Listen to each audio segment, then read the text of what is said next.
You have a narcissistic friend that's playing the victim card, and as a result, they're blaming others for their problems.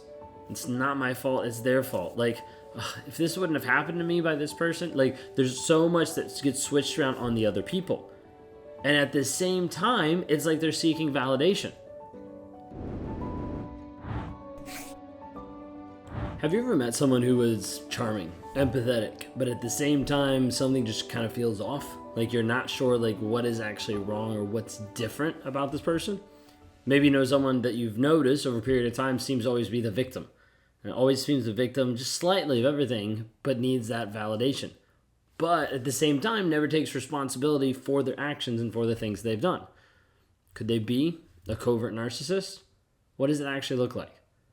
Today we're going to be talking about covert narcissists, some of the signs and symptoms of being with and dealing with a covert narcissist. Part of the reason why I know this firsthand is because I am a narcissist. And the majority of the times I would be more on the covert side in how I'd interact, how I'd communicate, and how I'd respond to different events. Part of the reason why I'm on this platform is to help people understand and to get an awareness of what narcissism actually looks like on a day-to-day basis. You'd be surprised how many times I talk to counselors or therapists that have gotten into a toxic relationship and come to the table saying, I should have seen this. I should have seen this because I studied this. I know about this, but it doesn't look the same in real life. And so a lot of times people are confused about narcissism, how it shows up, how it looks, and typically makes you feel like you're crazy. So if you're new here, my name is Ben Taylor, self-aware narcissist on this channel to provide awareness, growth, healing, change, and development. I'm the founder of Raw Motivations, the creator of the NARC app, and your guide in the 45-day Clarity Challenge that you can access at claritychallenge.net. As we look at this today, we're going to talk about covert narcissists. So covert narcissists are narcissists, but they're on the hidden side. The side that doesn't actually show up as much every single time. The overt typically is the one you're like, yeah, that's the asshole in the middle of the room. The covert is more like, wait, that's the shy person, but we still have attention towards this person. There's still this type of validation that needs to happen. So covert narcissists are people with more of a subtle and more of a hidden form of narcissism. Unlike the overt or the grandiose, who all the times have the inflated sense of self-importance, and you see that, it's exemplified, and that need for attention and admiration is all the way out there. And coverts oftentimes present themselves more as humble, more as modest, more as a subtle aspect. Yet a lot of times we see more manipulation and control come into it from the emotional side of trying to be able to mold and modify the version of you to be the person that they want. Well, in this video, we're going to discuss some of the signs, the symptoms, and talk about covert narcissism. It's a hot topic that a lot of times people want to know more information about, so here's where we are. Okay, so some of the signs, there's a lot of different signs. The first thing I want you to understand is when we talk about narcissism, when we talk about covert or overt, I want you to first understand that the majority of time, the things that are underlying are exactly the same. There's not a big break in difference. Like one struggles with empathy, the other one struggles with empathy, but they're going to show it in different ways. One's manipulative and one's manipulative, but they're going to show it in different ways. So first off and foremost is when there's an overt, understand that the covert has the same exact underlying premise, the same shame avoidance, the same things underneath, but it gets exemplified in different ways. A lot of times coverts are really difficult to be able to spot because they mask their true nature. They hide it. The mask that a covert narcissist puts up is very adept at being able to mold and modify it into the version that they want you to see. Oftentimes, this will come across with humility and also victimhood. You'll see a covert narcissist be the person who is the victim of their past circumstances or a victim of the current circumstance that you end up stepping up and helping them fight for or fight with, to be the person that helps save them or that helps them work through this problem. A lot of times a covert narcissist will look like a victim, and you'll want to run to their aid to be able to help them in whatever situation that they're in. Now, with covert narcissists, they're oftentimes very skilled at appearing empathetic, at appearing caring. This isn't a level of feeling what you feel, but is a level oftentimes of just knowing and understanding how humans interact and being able to say, okay, I need to respond this way or act this way to be able to get the end result. Think of it like playing a game. A lot of times a covert narcissist is playing a game to try to see how much they can connect with you, how much they can get with you, how much they can actually show that they're caring, emotional people. A lot of times you'll see this with the victimhood where it comes out like they're vulnerable because they're sharing something that's dark and deep and hard, oftentimes in their distant past, not stuff that's in the moment.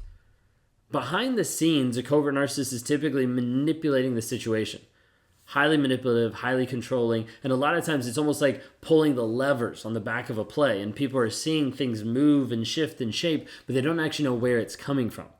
That's the piece that a lot of times you'll find when you're dealing with a covert narcissist, because you won't know exactly what is actually happening behind the scenes. Now, it's the same as overt of only caring about themselves and using other people for their own benefit. As a sense of the entitlement, the need for admiration, all those things are still there. They're just hidden and they show up in different ways. A lot of times it's more of a subtle approach to life than just an overt narcissist. Let's think of this, for instance, in the aspect of just having a friend. Let's say your friend constantly plays victim. They constantly play the victim card. But at the same time, they never take responsibility for the actions that actually put them in that spot. Like you have a narcissistic friend that's playing the victim card, and as a result, they're blaming others for their problems. It's not my fault, it's their fault. Like, if this wouldn't have happened to me by this person, like there's so much that gets switched around on the other people. And at the same time, it's like they're seeking validation. Now, here's the part that gets tricky is then you think like, okay, let me help them. Let me work through this. Let me try to be able to support them in this way. And so you give constructive criticism. And then that gets frustrating because they get defensive. They get angry. They start attacking you because you just attacked them is what they're thinking. Oftentimes you'll see this inability to actually acknowledge the mistakes and be able to hear the feedback as being positive of like, hey, I'm trying to help you. Why are you just attacking me? Why are you just putting this all on me? Okay, so there's a big aspect that a covert narcissist oftentimes will play the victim card and want to sit in that. And when you try to give them advice and help to get out of that, they will attack you. What do some of these behaviors look like? Covert narcissists oftentimes display certain behaviors that just be able to help identify them. Oftentimes think of it this way, one of the biggest ones is passive aggressive behaviors. The small, subtle digs that they're giving you. Now, this could be in many different ways. A common one is the passive aggressiveness of like the small belittling comments. Another one is the silent treatment. Like not saying anything to you. You come home and they're just silent. And you start to wonder and scratch your head of like, wait a second, like what did I do? Like I can't think of anything. Like they're implying that it's my fault. And there's this like energy and aura of like, wait a second, something's wrong, but I don't know how to fix it. A lot of times this silent treatment is meant as a manipulation tool so that you apologize for something that you did that hurt the other person that made them give the silent treatment to you. It's a way to be able to conform you, to get you back in line. Think of it that way. Other aspects would be guilt tripping, like emotional manipulation, like trying to say like putting it in a different light. Of like, wait a second, like I thought you actually cared about me. Like you're working all the time. I thought you were going to invest in our relationship. Like, do you have to go out with family? Because like, I thought this was something that like you actually cared about me. Like not just the guilt tripping and the emotional manipulation, but then also using it as gaslighting. Not just lying to you, but also making you doubt your reality.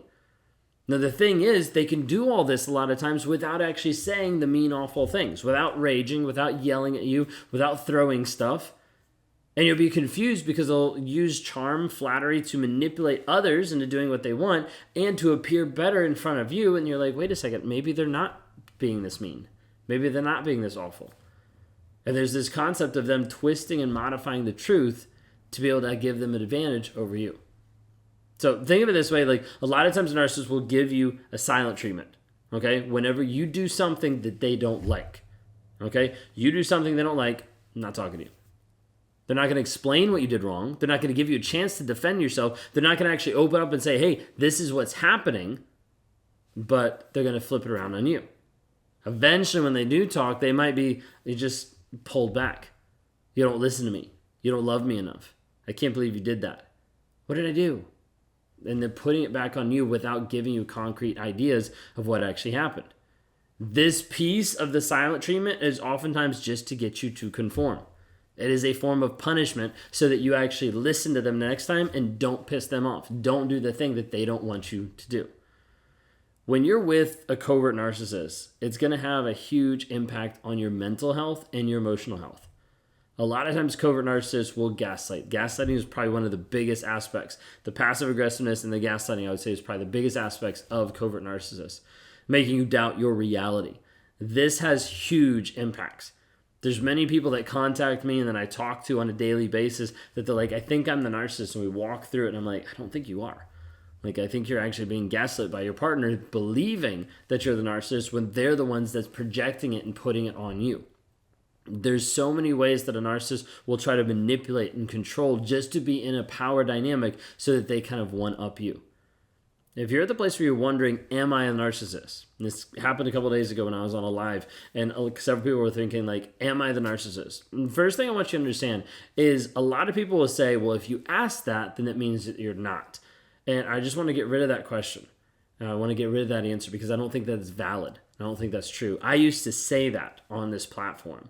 But then I got to the place that I realized, like, wait a second, that's not even true in my life. So I need to be able to modify that and be able to say, like, hey, that's incongruent with how I've lived. Whenever I first came to my therapist saying, hey, I think I'm a narcissist, she didn't respond that way. She was like, all right, let's talk about it. We've actually seen a trend of some narcissists saying, am I a narcissist? The therapist being like, no, or we'd have to diagnose you or all this kind of stuff. And then they go home and they're like, yep, therapist said I'm not a narcissist, so you can lay off on the narcissist bit. So we have to be careful of how we're just predisposing people to be able to say, like, oh, if you're asking, you're not it. If you're asking, let's talk about it. Let's check it out. Let's see what actual narcissistic personality disorder is. Let's see how it resonates, how it doesn't. There might be traits that you've picked up from being in a toxic relationship that we need to work on, that we need to help you heal from. We talk about reactive abuse, and we talk about, are you a narcissist inside the course, Escape Toxicity, the 7-Day Challenge to Healing. You can click on the link down below. You can click the link in the bio to be able to understand and to be able to see this is what's actually going on.